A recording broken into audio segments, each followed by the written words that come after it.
গত দুদিন আগে আগরতলার রামনগর 4 নম্বর রোডের একটি বহুতল আবাসনে ঘটে যাওয়া ভয়াবহ বিস্ফোরণের ঘটনায় এখনো শোকের আবহ বিরাজ করছে।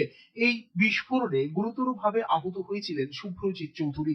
দীর্ঘক্ষণ মৃত্যুর সঙ্গে লড়াই করার পর গতকাল জিবি হাসপাতালে চিকিৎসাধীন অবস্থায় তার মৃত্যু হয়। এই মর্মান্তিক ঘটনার পর শনিবার নিহত শুভ্রজিৎ চৌধুরীর বাড়িতে যান রাজ্যের প্রাক্তন মুখ্যমন্ত্রী তথা সিপিআইএম এর বর্ষীয়ান নেতা মানিক সরকার। তার সঙ্গে ছিলেন দলের অন্যান্য শীর্ষ নেতৃত্ব ও কর্মীরা। সেখানে গিয়ে নিহতের স্ত্রী, মা এবং পরিবারের অন্যান্য সদস্যদের সঙ্গে কথা বলেন তিনি এবং গভীর সমবেদনা জ্ঞাপন করেন। পরিবারের এই অপূরণীয় ক্ষতিতে পাশে থাকার আশ্বাসও দেন সিপিআইএম নেতৃত্ব।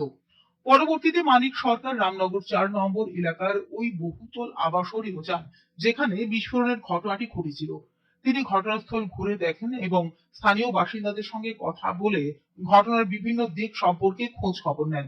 সিপিএম নেতৃত্বের পক্ষ থেকে এই ঘটনার প্রকৃত কারণ দ্রুত উদ্ঘাটনের পাশাপাশি নিরপেক্ষ ও পূর্ণাঙ্গ তদন্তের মাধ্যমে দায়ীদের বিরুদ্ধে প্রয়োজনীয় ব্যবস্থা গ্রহণের দাবি জানানো হয়। একই সঙ্গে ভবিষ্যতে এই ধরনের দুর্ঘটনা যাতে আর না ঘটে সেজন্য নিরাপত্তা ব্যবস্থা আরো জোরদার করার উপর গুরুত্ব আরোপ করা হয়। Bureau report, news update Tripura.